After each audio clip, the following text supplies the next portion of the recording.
আজকের বাড়িতে যাবেন প্র্যাকটিক্যাল করবেন। আপনি যে নবীজি যে খাবার খেয়েছেন আপনিও সেই খাবার খান, কিন্তু নবীজিরটা ইবাদতে গণ্য হলো, আপনারটা ইবাদতে গণ্য হলো না। কেন? তার কারণ হলো একটাই, নিয়তটাই গন্ডগোল।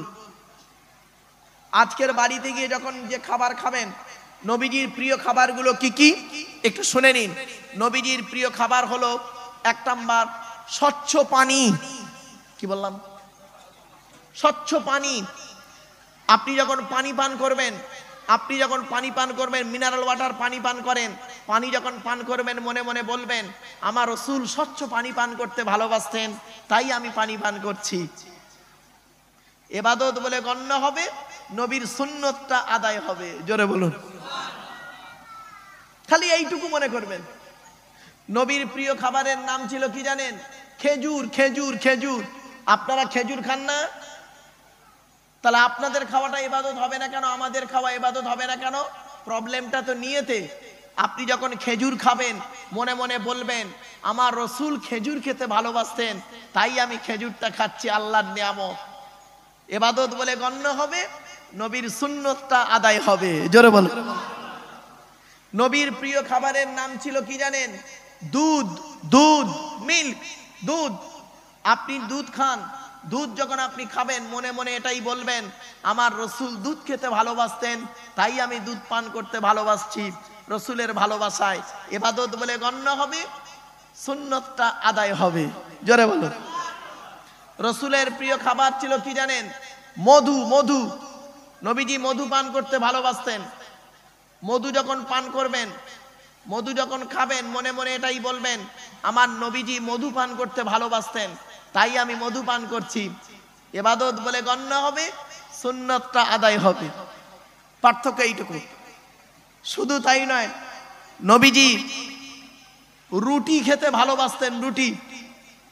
রুটি আপনি যখন রুটি খান তখন মনে মনে এটাই বলুন নবীজি রুটি খেতে ভালোবাসতেন, তাই আমি খাচ্ছি।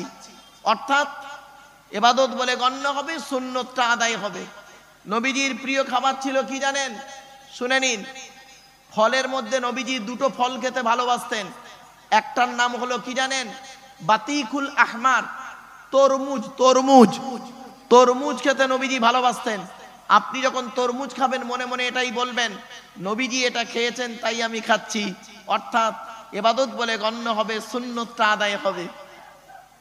শুধু তাই নয়, আপনি বাড়িতে গিয়ে নবীজির প্রিয় খাবার ছিল বেদানা। বেদানা, ডালিম।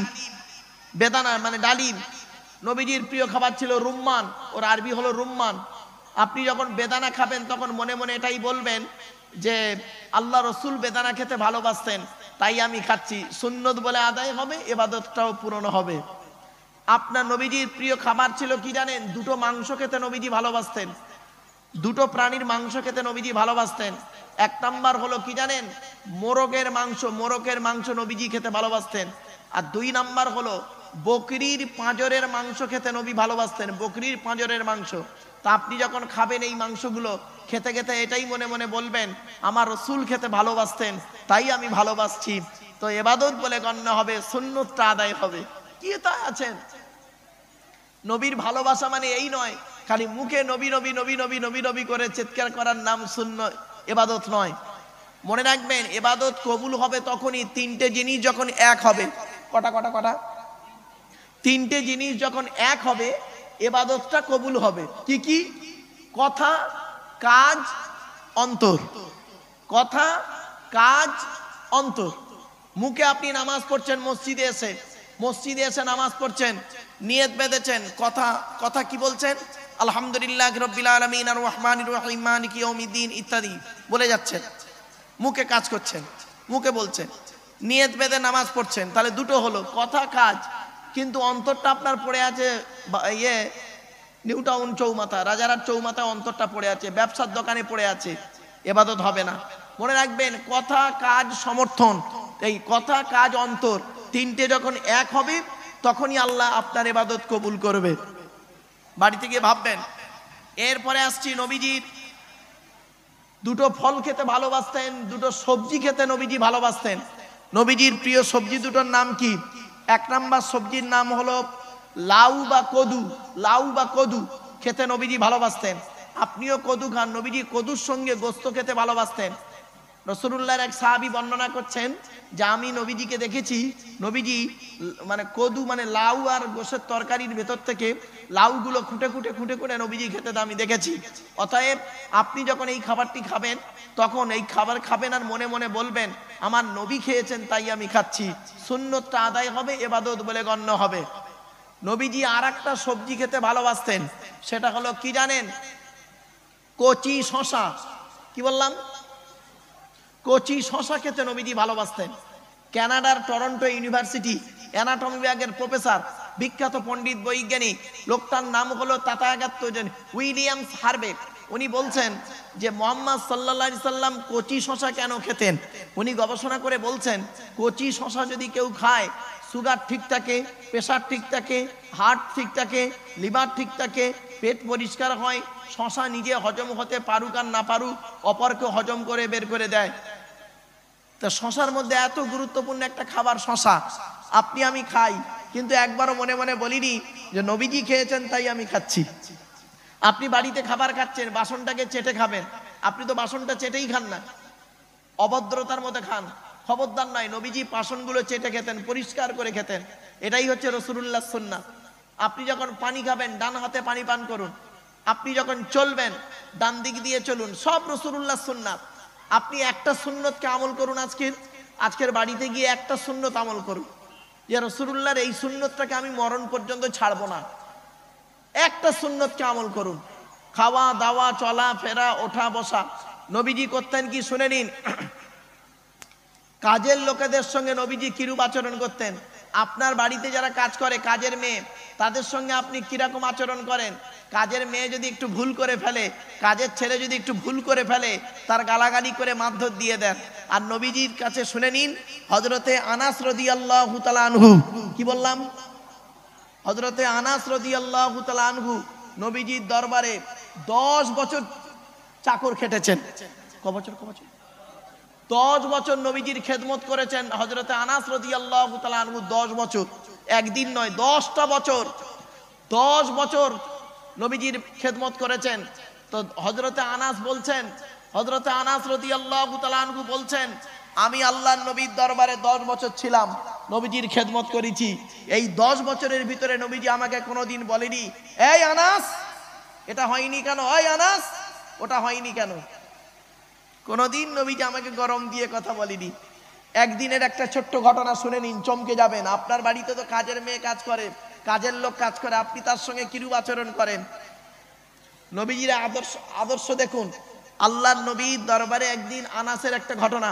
হযরতে আনাসকে নবীজি বলেছেন আনাস বাজারে গিয়ে এই বস্তুটা নিয়ে এসো। তো হযরতে আনাস রাদিয়াল্লাহু তাআলা আনহু বলছেন আমি করেছি কি, বাজারে গিয়ে ওই বস্তুটা আনতে গিয়েছি, যাবার পথে দেখি রাস্তার ধারে একটা বড় মাঠ আছে, মাঠে খেলা হচ্ছে, খেলা, বাচ্চারা সব খেলছে। আর আমি করেছি কি, ওই খেলা দেখতে ব্যস্ত হয়ে গেছি। আমি ভুলেই গিয়েছি নবীজি আমাকে বাজারে পাঠিয়েছি। তা আমি খেলা দেখছি, খেলা দেখতে দেখতে দেখতে দেখতে বেলা হয়ে গেছে, খেলা ভেঙে গেছে, সব বাড়ি যাচ্ছে। আর আমার তখন মনে পড়েছে এই আল্লাহর নবী তো আমাকে বাজারে পাঠিয়েছিল, সর্বনাশ, ছি ছি ছি, নবীজির দরবারে গিয়ে কি করে আমি বলবো। এবার আমি এই চিন্তা করতে করতে বাজারের দিকে যাচ্ছি, আর নবীজি পেছন দিক থেকে এসে আনাসের গলায় হাত দিয়ে বলছে, নবী কিরকম আদর্শবান নবী দেখুন, আনাসের গলায় হাত দিয়ে বলছে আনাস খেলা দেখা হয়েছে, চলো এবার বাড়ি চলে যাই দুজনে। সুবহানাল্লাহ বলতে পারলেন না? মানে আপনারা ব্যাপারটা বুঝতে পারেননি না? আপনি হলে কি করতেন, তার মামাসি উদ্ধার করে দিতেন। আর নবীজি আনাসের গলায় হাত দিয়ে বলছে আনাস খেলা দেখা হয়েছে, চলো এবার বাড়ি চলে যাই। তো বলছি ইয়া রাসূলুল্লাহ, উনি আর কি বলবেন, ভাষা খুঁজে পায়নি। উনি ভেবেছেন আল্লাহর নবী না আমাকে কি না কি বলে ফেলবে, কিন্তু এই হলো নবীর আদর্শ। আর আপনার বাড়িতে একটা কাজের লোক কাজ করলে, আপনি তার যদি ভুল করে ফেলে, একটা কাঁচের গ্লাস ভেঙে ফেললে, তার মা মাসি উদ্ধার করে দেন। আপনি একজন মুসলমান, আপনার গালে দাঁড়িয়ে মাথায় টুপিটা ফরসো ফরসো, আমার বাপেরা, অনুরোধ করে আপনাদের কাছে কথাগুলো বলে যাচ্ছি, বাড়িতে গিয়ে আপনি একটু মূল্যায়ন করবেন। কবরে আপনাকে শুতে হবে, কবরে শুতে হবে। মনে রাখবেন, বিশ্বনবী মুহাম্মদ সাল্লাল্লাহু আলাইহি সাল্লামের সংক্ষিপ্ত জীবনী 40 বছর বয়স পর্যন্ত আমি আপনাদের বললাম। আমার পরবর্তী বক্তা ভাই মৌলানা সাহেব, তিনি 40 বছর বয়স থেকে 63 বছর বয়স পর্যন্ত বলে দেবে, চিন্তার কোনো কারণ নেই, কারণ নবী দিবসের জীবন। এবার আসছি, ছোট্ট একটা উদাহরণ আপনাদেরকে দিচ্ছি, চমকে যাবেন। আচ্ছা বাবু, আপনাদের এই গলাসিয়া এলাকায় এমন কোন স্কুলের মাস্টারকে দেখেছেন উনি 60 বছর বয়স পর্যন্ত চাকরি করেছেন? 60 বছর বয়স পর্যন্ত চাকরি করেছেন। চাকরি করার পরে উনি যেদিন রিটায়ার্ড হচ্ছেন, মানে অবসর নিচ্ছেন, সেদিন যদি ওনাকে বলা হয়, স্যার আপনি 60 বছর বয়স পর্যন্ত এখানে চাকরি করেছেন, দয়া করে একটু বলবেন এই 60 বছর বয়স পর্যন্ত আপনি যত ছাত্রছাত্রী পড়িয়েছেন, প্রত্যেকটা ছাত্রছাত্রী 100% সব পারফেক্ট? উনি হ্যাঁ বলতে পারবেন? আরে ভাই বলুন না, পারবেন না। তবে উনি এতটুকু বলবেন, বাবা আমার জ্ঞানমতে যত ছাত্রছাত্রী পড়িয়েছি 99% ভালো, দু একটা চোর ডাকাত গুন্ডা বদমাইশ হলে হতে পারে। উনি বলতে পারবেন না 100% সবকটা ছেলে মেয়ে আমার সব ভালো ছাত্রছাত্রী। কিন্তু পৃথিবীতে একজন টিচার এসেছিলেন, পৃথিবীতে একজন মাস্টার এসেছিলেন, পৃথিবীতে একজন প্রফেসর এসেছিলেন, পৃথিবীতে একজন গাইডার এসেছিলেন, পৃথিবীতে একজন মেসেঞ্জার এসেছিলেন। তার নাম হলো মুহাম্মদ সাল্লাল্লাহু আলাইহি ওয়াসাল্লাম। তার জন্ম ছিল 29 আগস্ট 570 সাল, 570 খ্রিস্টাব্দে 29 আগস্ট সোমবার।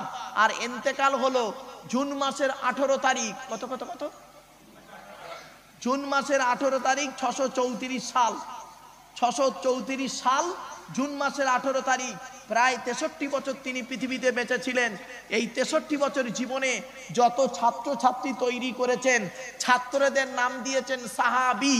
সাহাবী কি বললাম? বেটা ছেলেদের বলেছেন সাহাবী, আর নারীদেরকে বলেছেন, ছাত্রীদের বলেছেন সাহাবিয়া, স্ত্রীলিঙ্গ সাহাবিয়া। তো যত ছাত্রছাত্রী তিনি তৈরি করেছেন, তাকে জিজ্ঞাসা করা হয়েছিল, ইয়া রাসূলুল্লাহ, ইয়া রাসূলুল্লাহ, এই পৃথিবীতে যত ছাত্রছাত্রী আপনি তৈরি করে গেলেন, সাহাবিয়া করে গেলেন, আপনি দয়া করে বলবেন তাদের সম্পর্কে একটু সার্টিফিকেট দিয়ে যান। আল্লাহর নবী কি সার্টিফিকেট দিলেন শুনে নিন। ও দুনিয়ার মানুষেরা শোনো, আমার যত সাহাবিয়ারা আছে, আমি মুহাম্মাদুর রাসূলুল্লাহ তাদের সার্টিফিকেট দিয়ে যাচ্ছি।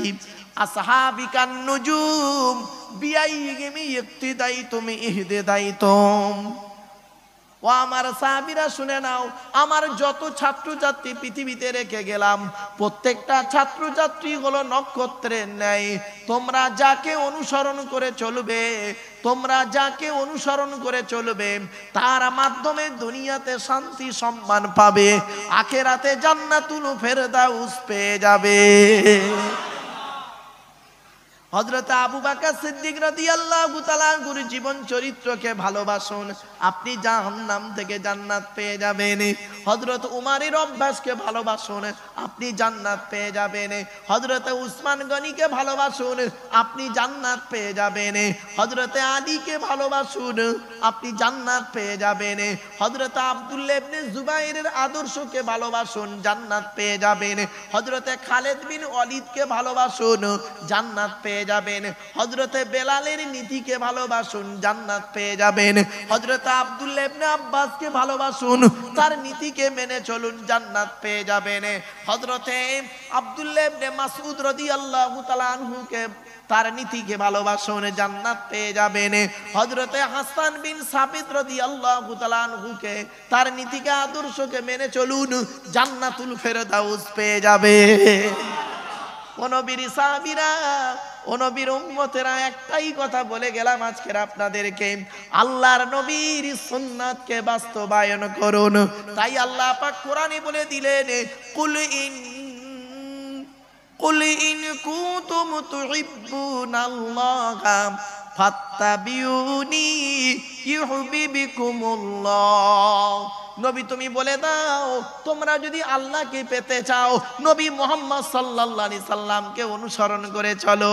নবী যেভাবে খেয়েছে তোমরা সেইভাবে খাও, নবী যেভাবে চলেছেন সেইভাবে তোমরা চলো, নবী যেভাবে জীবনযাপন করেছে সেইভাবে জীবনযাপন করো, নবী যেভাবে স্ত্রীদের সঙ্গে আচার আচরণ করেছে তোমরাও সেইভাবে আচার আচরণ করো, নবী যেভাবে ছেলে মেয়েদের সঙ্গে ব্যবহার করেছেন তোমরা সেইভাবে আচরণ করো, নবী যেভাবে জামাইদের সঙ্গে আচরণ করেছেন তোমরাও সেইভাবে আচরণ করো, নবী যেভাবে প্রতিবেশীর সঙ্গে ভালো ব্যবহার করেছেন সেইভাবে আচরণ করতে থাকো, তুমিও দুনিয়ার শান্তি পাবে, আখিরাতে জান্নাত পেয়ে যাবে। আল্লাহর নবী মদিনার বাজারে যখন বেরোতেন, অসুবিধা হচ্ছে আপনাদের? আল্লাহর নবী মদিনার বাজারে যখন বেরোতেন, আল্লাহর রাসূল মদিনার বাজারে যখন বেরোতেন, বাচ্চা বাচ্চা ছেলে মেয়েদের দেখতে পেলে নবীজি বলতেন আসসালামু আলাইকুম। বাচ্চারা বলতো ওয়া আলাইকুম আসসালাম ওয়া রাহমাতুল্লাহ। নবীজি বলতেন তোমার নাম কি, তোমার বাপের নাম কি, তোমার মায়ের নাম কি? আর ওদের মধ্যে যদি কোনো বাচ্চা বলতো আমার বাম্মা কেউ বেঁচে নেই, আল্লাহর নবী ওই বাচ্চাটাকে বুকে জড়িয়ে ধরে বলতেন তোমার বাম্মা কেউ বেঁচে নেই, আমি মুহাম্মাদুর রাসূলুল্লাহ, আমার বাম্মাও কেউ বেঁচে নেই। নবীজি ওই বাচ্চাটার মাথায় হাত বুলাতেন আর কি বলতেন শুনে নিন, মান আওয়ায়াতি মান ইলা তুআমিহি ওয়া শারাবিহি আউজাবাল্লাহু লাহুল জান্নাহ। আল্লাহর নবী বলেন কোন ব্যক্তি যদি কোনো ইতিম বাচ্চার মাথায় হাত বোলায়, কোন ব্যক্তি যদি কোনো ইতিমকে খাবার খাওয়ায়, কোন ব্যক্তি যদি কোনো ইতিমকে আশ্রয় দেয়, পানি পান করায়, আউজাবাল্লাহু লাহুল জান্নাহ, ওই ব্যক্তির জন্য জান্নাত ওয়াজিব হয়ে যায়। আর আপনি তো ইতিমের মাল খেয়ে নিলেন, আপনি আবার বলেন আমি একজন জান্নাতি মানুষ বলে পরিচয় দিতে চান। ও মুসলমানেরা, হজ করতে গিয়ে হজের অনেক কোয়ালিটি আছে। একটা ছোট্ট ঘটনা বলি, হজ করতে না গিয়েও সে হজ তার কবুল হয়ে গেল। হজ করতে যায়নি কিন্তু হজ কবুল হয়ে গেছে। বলবো শুনে নিন। লোকটার নাম হলো আব্দুল্লাহ ইবনে মুবারক রাহমাতুল্লাহ আলাইহি। খুব বড় আলেম ছিলেন, আল্লাহর ওলি ছিলেন। আব্দুল্লাহ ইবনে মুবারক ছিলেন খুব বড় আলেম। আব্দুল্লাহ ইবনে মুবারক রহমাতুল্লাহ আলাইহি হজে যাবেন নিয়ত করেছেন, টাকা পয়সা সব গুছানো হয়ে গেছে, এবার হজে বেরোবেন। 2 থেকে 3 দিন আগের ঘটনা। আব্দুল্লাহ ইবনে মুবারকের ছেলে করেছেন কি, পাড়ায় একটা লোকের বাড়িতে গিয়েছেন, গিয়ে দেখছে পাড়ার লোকটা করছে কি, মাংস রান্না করে খাচ্ছে। আব্দুল্লাহ ইবনে মুবারকের ছেলে করেছেন কি, আব্দুল্লাহ ইবনে মুবারকের সন্তানটা করেছে কি, ওই বাড়িওয়ালার কাছে একটু মাংস চেয়েছে। বাড়িওয়ালা মাংস না দিয়ে আব্দুল্লাহ ইবনে মুবারকের বাচ্চাকে তাড়িয়ে দিয়েছে। বাচ্চাটা কাঁদতে কাঁদতে বাপের কাছে এসে বলছে আব্বাজান, গ্রামে একজন লোক মাংস রান্না করেছে আর আমি চাইতে গেলাম, আমারে তাড়িয়ে দিল, মোটেই দিল না। হযরত আব্দুল্লাহ ইবনে মুবারক রাহমাতুল্লাহ আলাইহি মনটা বড় কষ্ট পেল, বলে আমার সন্তানকে কেন তাড়িয়ে দিল, একবার যাই তার কাছে, না জানি তার সঙ্গে কোনো খারাপ ব্যবহার করে ফেলেছি। হযরত আব্দুল্লাহ ইবনে মুবারক রাহমাতুল্লাহ আলাইহি সোজা লোকটার বাড়িতে গেলেন। বাড়িতে গিয়ে দরজায় যখন আওয়াজ করলেন, লোকটা দরজা খুলে দেখতে পাচ্ছেন হযরত আব্দুল্লাহ ইবনে মুবারক বাংলার বিখ্যাত বড় একজন আলেম, দেশের বিখ্যাত বড় একজন আলেম এসে হাজির। সঙ্গে সঙ্গে দরজা খুলে দিয়ে বলছেন আসসালামু আলাইকুম হুজুর। কি ব্যাপার, আমার দরবার আমার ঘরে? হযরত আব্দুল্লাহ ইবনে মুবারক রাহমাতুল্লাহ আলাইহি বলছেন বাবা, আমি শুনলাম, আমি তো হজে যাচ্ছিলাম, আর 3 দিন পরে হজে যাব, আর আমার ছেলে তোমার বাড়িতে এসেছিল, এক টুকরো মাংসের জন্য তুমি তাকে তাড়িয়ে দিয়েছো, মেরেছো, ভয় দেখিয়েছো, কাঁদছে বাচ্চাটা। কি এমন অপরাধ করেছে আমার বাচ্চাটা? যদি একবার বলতে আমি তোমার কাছে ক্ষমা চেয়ে নিতাম। লোকটা ঝরঝর করে কাঁদছে আর বলছে হুজুর বেয়াদবি মাফ করবেন, আপনার বাচ্চা কোনো অন্যায় করেনি, তাহলে কেন বাচ্চাকে মাংস দাওনি? বলে হুজুর বেয়াদবি মাফ করবেন, 3 দিন হলো আমার বাড়িতে কোনো রান্না হয় নাই, আমি অত্যাধিক গরিব মানুষ, আমার বাড়িতে রান্না হয় নাই 3 দিন, তাই আমার বাচ্চারা খেতে পায় না। আমি করেছি কি, রাস্তা দিয়ে বাড়ি আসছিলাম, দেখি রাস্তার ধারে একটা মরা প্রাণী পড়েছিল, মরা প্রাণী, কি কি কি মরা প্রাণী পড়েছিল। আমি চিন্তা করলাম মরা প্রাণী আমার জন্য হালাল, আমার তো কিছুই নেই। আমি তাই ছুরি দিয়ে মরা প্রাণীর গোস্ত, হালাল প্রাণীর গোস্ত কেটে নিয়ে চলে এসেছি, এসে রান্না করে বাচ্চাদের সঙ্গে 3 দিন পরে খেতে বসছি। এমতো অবস্থায় দেখি আপনার কলিজার টুকরা বাচ্চাটা এসে আমার কাছে গোস্ত চায়। আমি মনে মনে ভাবছি, হায় রে, এই গোস্তটা আমার জন্য হালাল, কিন্তু আব্দুল্লাহ ইবনে মুবারকের বাচ্চার জন্য তো হারাম।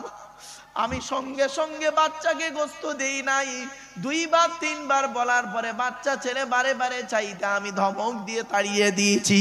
হুজুর, যদি এই অপরাধ করার কারণে যদি আপনি মনে দুঃখ পান, আল্লাহর হস্তে আমায় মাফ করে দিন। হযরত আব্দুল্লাহ ইবনে মুবারকের চোখ থেকে ঝরঝর করে পানি পড়ছে।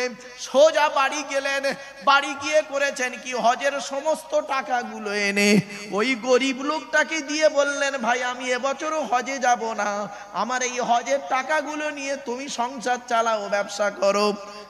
তো হজে আর গেলেন না। ওনার বন্ধু আব্দুল্লাহ ইবনে মুবারকের বন্ধু করেছেন কি, হজে চলে গেছেন। হজে গিয়ে যেখানেই যাচ্ছে কাবা শরীফ তওয়াফ করছে, দেখছে আব্দুল্লাহ ইবনে মুবারক কাবা শরীফ তওয়াফের আমার আগে আগে তওয়াফ করে যাচ্ছে। শুধু তাই নয়, মিনা মুজদালিফায় যায়, সাফা মারওয়া দৌড় করি, যেখানেই যায় দেখে আব্দুল্লাহ ইবনে মুবারক সামনে রয়েছে। দেখা করতে যাই, গুলিয়ে যায় লোকের মাঝে, রসুলের রওজা মুবারকে জিয়ারাত করছি, এমন সময় দেখি আব্দুল্লাহ ইবনে মুবারক আমার সামনে জিয়ারাত করছে। আমার মনটা বড় খারাপ হয়ে যায়। আমি করেছি কি, দেখা আর হয় না। সোজা বাড়ি এসছি, বাড়ি এসে সোজা আব্দুল্লাহ ইবনে মুবারকের বাড়ি গিয়ে বলছি, ভাই আব্দুল্লাহ ইবনে মুবারক, আপনি কবে হজ থেকে ফিরলেন? হযরত আব্দুল্লাহ ইবনে মুবারক রাহমাতুল্লাহ আলাইহি বলছেন, ভাই খারাপ ভাববেন না, আমি তো এবছরও হজেই যাই নাই, আমার হজের টাকাটা একজন গরিবকে দান করে দিয়েছি, আমি হজে যেতে পারিনি ভাই। বলে, আমার সঙ্গে মিথ্যা বলবেন না, আমি আপনাকে হজে দেখেছি। সেই রাতে হযরত আব্দুল্লাহ ইবনে মুবারক রাহমাতুল্লাহ আলাইহি স্বপ্নে দেখছেন, গায়বী আওয়াজের মাধ্যমে বলা হচ্ছে, ও আব্দুল্লাহ ইবনে মুবারক, তুমি হজে না গিয়ে হজের টাকা গরিব মানুষটাকে দান করার কারণে তোমার হজকে আমি আল্লাহ সমস্ত হাজিদের ওসিলায় কবুল করে নিয়েছি। ও বাবা হাজি সাহেব, লোকের মেরে হজ করতে যেও না, লোকের জায়গা মেরে, লোকের 2 নম্বরি করে হজ করতে যেও না বাবা, ও হজ কবুল হবে না। আমার আল্লাহ জানিয়ে দিয়েছে হাজিদের সম্মান কি জানেন? ফাইদা কদাইতুম মানাসিকাকুম ফাযকুরুল্লাহা কাযিকরিকুম আবাআকুম আও আশাদ্দা যিকরা। হজের সম্মান খুব বেশি, এজন্য আমার রাসূল করেছিলেন কি, গরিবের পাশে দাঁড়ানোর কথা বারে বারে বলেছেন, সমাজ সেবামূলক কাজে নবী সময় দিয়েছেন। এজন্য আপনাদেরকে অনুরোধ করে বলে যাচ্ছি, বাপ নামাজ পড়ুন, নামাজ কারোর জন্য মাপ নাই, রোজা রাখুন, রোজা কারোর জন্য মাপ নাই, বিশেষ ব্যক্তি বিশেষ কারণ ছাড়া। অর্থ থাকলে হজ করুন, যাকাত আদায় করুন, স্ত্রীর হক আদায় করুন, পিতামাতার সেবা যত্ন করুন, ভাই ভাই মিলেমিশে চলুন, প্রতিবেশীর উপকার করুন। মানুষের উপকার করতে না পারলে ক্ষতি করতে কোনো দিন যাবেন না। ওরে বাবা, বাপ মরে গেল, ভাই মরে গেল, দাদা দাদি নানা নানি মরে গেল, কেউ তো আর ফিরে এলো না, অন্ধকার নীরব নগরে সকলকে যেতে হবে, ঠিক না বেঠিক? আজকের যে মানুষটা চলে গেল, এই মাটি দিয়ে দেখে এলাম যে মানুষটা অন্ধকার নীরব নগরে চলে গেল। এক সপ্তাহ আগে লোকটা আপনাদের সঙ্গে কথা বলেছে, 2 মাস আগে, 1 বছর আগে লোকটা আপনাদের সঙ্গে কথা বলেছে। শুনে রেখে দিন, আল্লাহ পাক কোরআনে বলেছেন, বান্দা তুই মরণ থেকে কোথায় পালাবি? মরণ তোর আচানক গিয়ে ধরবে। কুলি ইন্নাল মাউতাল্লাযী তাফিরুনা মিনহু ফাইন্নাহু মুলাকীকুম সুম্মা তুরাদ্দুনা ইলা আলিমিল গায়বি ওয়াশ শাহাদা ফায়ুনাব্বিউকুম বিমা কুনতুম তা'মালুন। আল্লাহ পাক কোরআনে বলে দিলেন, সূরা জুমার মধ্যে বলে দিয়েছেন, নবী তুমি বলে দাও, ইন্নাল মাউতাল্লাযী তাফিরুনা মিনহু, তোরা মরণ থেকে কোথায় পালাবি? মরণ তোদের আচানক গিয়ে ধরবে, বুঝতেও পারবি না। আর মৃত্যুর পরে আমার কাছে ফিরে আসতে হবে। তাই গলাশিয়ার মানুষের কাছে আমার করজোড়ে নিবেদন, বাপ মরণ এসে গেলে আর কেউ রক্ষা করতে পারবে না। মৃত্যু আসার আগে টাকা পয়সা ধন সম্পদগুলো আল্লাহ রাস্তায় দান করে যান। সেই জন্য মনে রাখবেন, আপনি চলে যাবেন, আপনার স্মৃতিটাই রয়ে যাবে। নবীজি বলেছেন, ইযা মাতাল ইনসানিন কাতানু আমালুহু ইল্লা মিন সালাসা ইল্লা মিন সাদাকাতিন জারিয়া আও ইলমিন ইনতাফাউ বিহি আও ওয়ালাদিন সাদিকিন ইয়াদউ লাহু। নবী বলেছেন, মানুষ মারা যায়, আমলের দরজা বন্ধ হয়ে যায়, 3টে দরজা খোলা থাকে। 1 নাম্বার হলো সাদাকাতুন জারিয়া, পৃথিবীতে যদি কোনো দান খয়রাত করে যায় কবরে শুয়ে শুয়ে সওয়াব পাবে। 2 নাম্বার হলো পৃথিবীতে যদি দ্বীনি বিদ্যা রেখে যায়, আর দ্বীনি বিদ্যা থেকে মানুষ যদি উপকৃত হতে পারে কবরে শুয়ে শুয়ে সওয়াব পাবে। 3 নাম্বার হলো নেক সন্তান যদি পৃথিবীতে জন্ম দিয়ে যায়, আর নেক সন্তান যদি বাম্মার জন্য দোয়া চায় কবরে শুয়ে শুয়ে সওয়াব পাবে।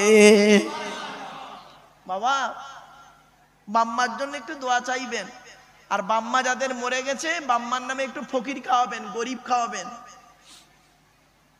বাম্মার নামে দান খয়রাত করবেন। মনে রাখবেন, বাম্মা জীবিত থাকা অবস্থায় যেমন সম্মান ইজ্জত করেন, মরে যাবার পরেও তেমন সম্মান ইজ্জত আছে, দায়িত্ব আছে। বাম্মা জীবিত থাকলে যেমন দায়িত্ব থাকে ছেলে মেয়ের, বাম্মা মরে গেলেও তারও দায়িত্ব আছে ছেলে মেয়ের। আপনি বাপে রেখে যাওয়া সম্পত্তি ভোগ করছেন আর বাপের নামে দান খয়রাত করবেন না কেন? এজন্য আমি আপনাদেরকে বলে যাচ্ছি, কোরআনের মাহফিল, হাদিসের মাহফিল, এজমা কিয়াসের মাহফিল, নবী দিবসের মাহফিল, আর নবী দিবসের জলসা, নবীর সমস্ত হাদিসগুলো, বহু হাদিস আজকের আপনাদের সঙ্গে আমি শেয়ার করলাম। চলার, খাওয়া দাওয়া, চাল চলনের বিভিন্ন হাদিস আপনাদের কাছে আমি তুলে ধরেছি বাংলা ভাষায়, সহজ সরল ভাষায়। কোরআনের আয়াত সহ তুলে ধরেছি। বাপ চোখ দুটো বন্ধ হয়ে গেলে সব শেষ। কুদরতে আজিম তার কে বুঝিতে পারে, অজ্ঞান হইবে জ্ঞানী ধ্যান যদি করে। বেওফাই দুনিয়া কেন ভোলা মন, দিবানিশি করো তুমি খোদাকে স্মরণ। গোনাহে ডুবিয়া গেলি ওরে বেশরম, কিয়ামতের দিন তুই করিলি গমন। পানি পানি করে তুমি পড়ে খাপে খাপি, অলে সালি তাড়াতাড়ি দেবে তালা চাবি। মালেকুল মউত তোর জান যাবে লইয়া, ঘর ওলা করে দাঙ্গা ভাগের লাগিয়া। তোর ধনে অন্য জনে উড়াইবে বাহার, তুমি হবে খোরাক মাটির পোকার। মনে রাখবেন, চোখ দুটো বন্ধ হয়ে গেলে যেখানে যাবেন কবর, ওই কবর 4টে কথা বলে। কটা কটা কটা? কবর 4টে কথা বলে। 1 নাম্বার কবর বলে, আমি কবর দরজা জানালা ছাড়া ঘর। তো আজকের আপনারা বাড়ি যাবেন, দরজা জানালা বন্ধ করে ফ্যান, এসি, লাইট সব অফ করবেন, করে 24 ঘন্টা থাকবেন, তারপরে বেরিয়ে বুঝবেন কবর কি জিনিস।